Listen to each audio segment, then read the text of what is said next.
अगर आज किसी से तुम्हारी आखिरी बात हो रही है तो क्या तुम लड़ोगे? पिछले कुछ दिनों में हमारे आसपास कुछ बहुत ही शॉकिंग इंसिडेंट्स हुए, जिसके बारे में आज मैं सोच रही थी। एक भैया जो कि अराउंड अपने 40s में थे और वो अपने शॉप के लिए मार्केटिंग करने के लिए गए हुए थे कहीं बाहर। वहाँ अचानक से मार्केट में उनको हार्ट अटैक आया एंड ही पास्ड अवे। और एक अंकल जो मेरे रिलेशन में थे, वो उनके बेटे की शादी 2 दिन के बाद ही होने वाली थी और वो एक रिलेटिव को रिसीव करने के लिए स्टेशन गए थे एंड वहाँ उनको साइलेंट अटैक आया एंड ही पास्ड अवे।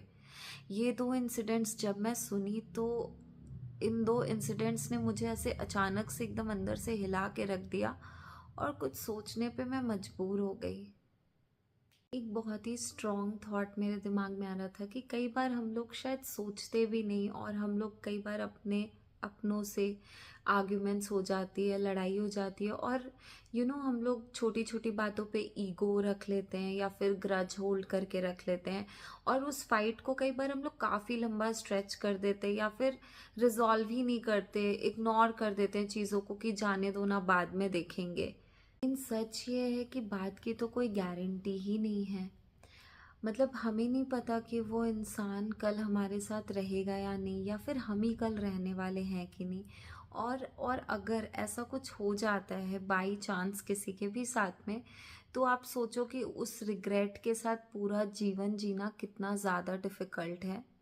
नहीं जानते कि किसके साथ हमारा लास्ट मोमेंट कब है, और इसलिए कल वो इंसान ना रहे तो इमेजिन करो कि तुम्हारी आखिरी मेमोरी उसके साथ क्या रहेगी, और या फिर तुम कैसी मेमोरीज चाहोगे उस इंसान के साथ। एक हैप्पी मेमोरी या फिर एक सैड मेमोरी जिसका बोझ आपको ज़िंदगी भर ढोना पड़े और फिर भी आप हमेशा रिग्रेट्स में जियो। तुम्हारी आखिरी मेमोरी क्या होगी? एक फाइट या फिर एक प्यार भरा गुड बाय? लाइफ बहुत ही अनप्रडिक्टेबल है और इसलिए मैं खुद को भी ये याद दिला रही थी, लोगों से ऐसे बात करो जैसे कि आप उनसे आखिरी बार बात कर रहे हो और ये आपका आखिरी मौका है, और इसलिए सबके साथ प्यार से रहो, love freely and express openly and don't ever hold grudges.